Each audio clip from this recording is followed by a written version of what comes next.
الإنسان وجعل الإسلام لنا البنيان وعلمنا القرآن والصلاة على رسوله محمد ذي الإحسان وعلى آله وأصحابه الذين أحرزوا قصبات السبق في كل ميدان أما بعد فقد قال الله تبارك وتعالى وما خلقت الجن والإنس إلا ليعبدون أو كما قال عليه الصلاة والسلام ইসলামী পাঠাগার কর্তৃক আয়োজিত অধ্যকার মাহফিলে উপবিষ্ট প্রাণপ্রিয় মুসলমান ভাইয়েরা, আমরা এখন পৃথিবীতে আছি। আল্লাহ তাআলা আমাদেরকে এই পৃথিবীতে পাঠিয়েছেন। সব কিছুরই একটা লক্ষ্য থাকে। আল্লাহ তাআলা আমাদেরকে এই পৃথিবীতে কেন পাঠালেন এরও একটা লক্ষ্য রয়েছে। এর উত্তর আল্লাহ তাআলা পবিত্র কোরআনে বলে দিয়েছেন, ওয়ামা খালাকাতুল জিন্না ওয়াল ইনসা ইল্লা লিয়াবুদুন। আমি মানুষ এবং জিন জাতিকে সৃষ্টি করেছি কেবল আমার ইবাদতের জন্য। কিন্তু ওগো মুসলমান, তুমি তোমার লক্ষ্য হারিয়ে ফেলেছো। গুনাহের মজা তুমি ভোগ করতেছো। তুমি আল্লাহর ইবাদত থেকে বিমুখ হয়ে গেছো। তোমার গুনার সময় কি এখনো শেষ হয় না? এত গুনাহ করার পরেও কি তোমার পেটটা এখনো ভরে নাই? গুনার বোঝা মাথায় নিয়ে তুমি ঘোরাফেরা করছো, অথচ তোমার মরণের কোনো চিন্তা নাই।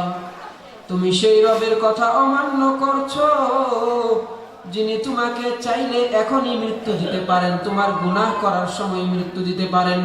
কিন্তু আল্লাহ তোমাকে মৃত্যু দেন না, কারণ আল্লাহ তোমাকে সুযোগ দিয়ে যান। তুমি সেই রবের দয়ার সাগরে ডুবে থাকো।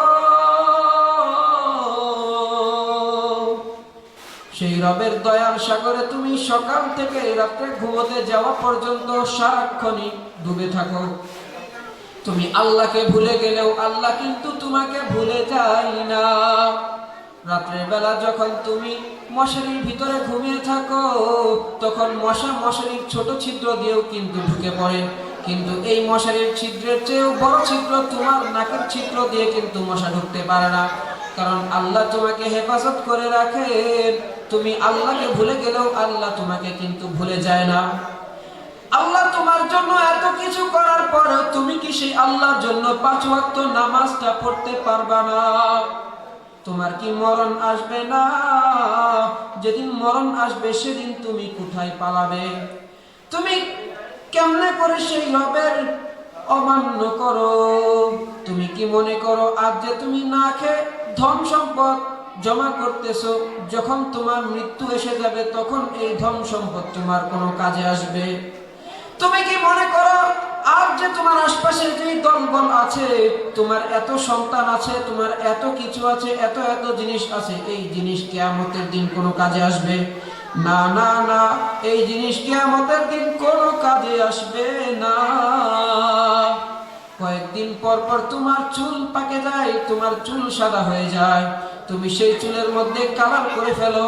ওগো মুসলমান, তুমি কি বুঝো না আল্লাহ তোমাকে এই সাদা চুলের মাধ্যমে মৃত্যুর সিগন্যাল দিচ্ছেন? আজকে তোমার পাড়ার অমুক প্রতিবেশী মারা যায়, কালকে অমুকে মারা যায়, কালকে অমুকে মারা যায়।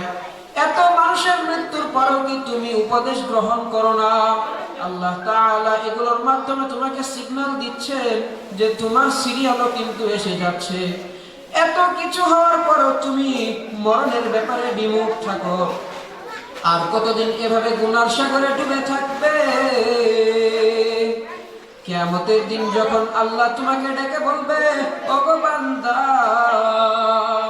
আমি তোমাকে দুনিয়াতে এত লম্বা দীর্ঘ একটি জীবন দিয়েছিলাম, যে জীবনে তোমার জন্য নামাজ পড়া সহজ ছিল, কিন্তু তারপরে তুমি যখন মসজিদের আজানে হচ্ছে হাইয়া আলাস সালাত, তখন তুমি মসজিদে যাও নাই। তোমাকে আমি দুনিয়াতে এত সম্পদ দিয়েছিলাম যে তোমার জন্য যাকাত দেওয়া সহজ হয়েছিল, কিন্তু তুমি যাকাত দাও নাই। আজকে তুমি খালি হাতে এই আখিরাতের ময়দানে এসেছো, আজকে তুমি কি করবে? তোমার জন্য জাহান্নাম নির্ধারিত। সেদিন তুমি আল্লাহর সামনে কি বলবে? তোমার আল্লাহর সামনে সেদিন কি উত্তর দিবে? মৃত্যু কি তোমার হবে না? কাজে তুমি সেই মৃত্যুর জন্য কি প্রস্তুতি নিচ্ছ? এখন যদি এই মৃত্যুর জন্য প্রস্তুতি নিতে হয়, তাহলে এই মাহফিলের প্যান্ডেলে আসতে হবে। এই মাহফিলের প্যান্ডেলে এসে বক্তাদের ওয়াজ শুনে তাদের ওয়াজ মতো আমল করে মৃত্যুর জন্য প্রস্তুতি নিতে হবে। এই মাহফিলটা এতই বরকতময় যে আল্লাহর রাসূল সাল্লাল্লাহু আলাইহি ওয়াসাল্লাম এই মাহফিলের ব্যাপারে বলেছেন, ইন্না লিল্লাহি মালাইকাতান ইয়াতুফুনা ফিত তুরুক ইয়ালতামিসুনা আহলাদ যিকর ফাইদা ওয়াজাদু কওমান ইয়াযকুরুনাল্লাহ তানাদু হালুম্মু ইলা হাজাতিকুম فيحفوا لهم بأحنجتهم إلى السماء الدنيا فيسألهم ربهم وهو أعلم بهم। দীর্ঘ হাদিস। এই হাদিসের মধ্যে আল্লাহর নবী বলছেন, আল্লাহর ফেরেশতাগণ দুনিয়াতে বিচরণ করতে থাকে, ঘোরাঘুরি করতে থাকে। তারা খুঁজতে থাকে এমন একটি মজলিসকে যেই মজলিসে আল্লাহর আলোচনা হচ্ছে। যখন তারা এমন একটি মজলিস পেয়ে যায়, তখন সবাইকে ডাকে, ও ফেরেশতা, তোমরা এইখানে এসে জমা হও, তোমরা এই মজলিসটাকে ঘিরে ফেলো। তখন ওই ফেরেশতারা আসে এই মজলিসকে দুনিয়া থেকে নিয়ে প্রথম আসমান পর্যন্ত পুরোটাকেই বেষ্টন করে দেয়। এমন একটা সুরক্ষিত কবচ থাকে, যেই সুরক্ষিত কবচের কারণে আজ পর্যন্ত এই মাহফিলের মধ্যে কোনো বম বিস্ফোরণ হয়েছে এমন ইতিহাস দেখাতে পারবেন না। কারণ এই মাহফিলকে ফেরেশতারা বেষ্টন দিয়ে, তাদের প্রোটেকশন দিয়ে এই মাহফিলকে হেফাজত করছে। এত বরকতময় মাহফিল, এই মাহফিলে যারা আসবে আল্লাহ তাআলা তাদের গুনাহ মাফ করে দিবেন, এই ঘোষণা আল্লাহর নবী দিয়েছেন। এত বরকতময় মাহফিল, যেই মাহফিলে আসলে মানুষের গুনাহ মাফ হয়ে যায়। এমনকি যারা এই মাহফিলে ওয়াজ শোনার উদ্দেশ্য ব্যতীত অন্য উদ্দেশ্যে আসবে, কোনো ব্যবসার উদ্দেশ্যে আসবে, তাদের গুনাহ আল্লাহ তাআলা মাফ করে দিবেন। ওই হাদিসের শেষ দিকে আল্লাহ তাআলা বলেছেন, ফাশহাদুকুম আন্নী ক্বাদ গফারতু লাহুম। এই মাহফিলে যারা আসবে তাদের সবাইকে আমি মাফ করে দিব।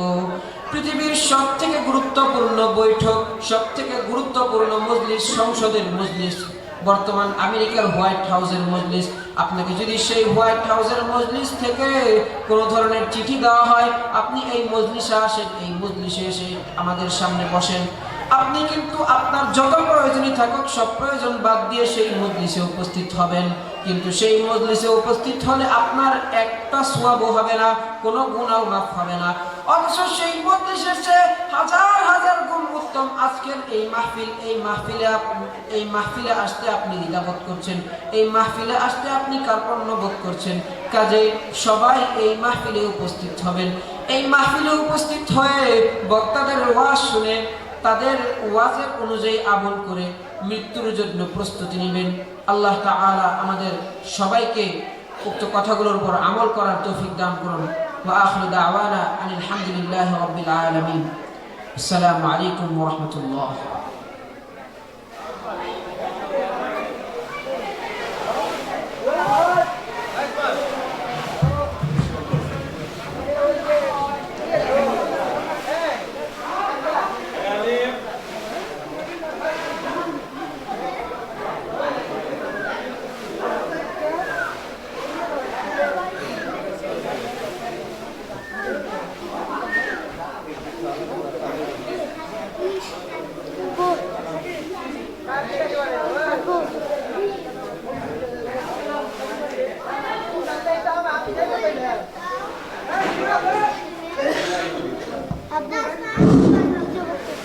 আসসালামু আলাইকুম ওয়া রাহমাতুল্লাহ।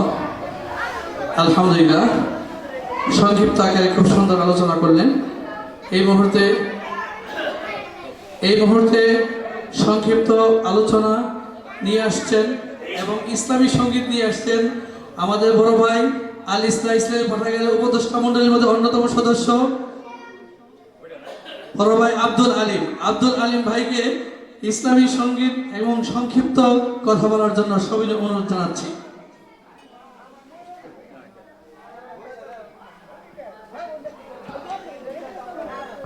বিসমিল্লাহির রহমানির রহিম। সম্মানিত উপস্থিত হাজির,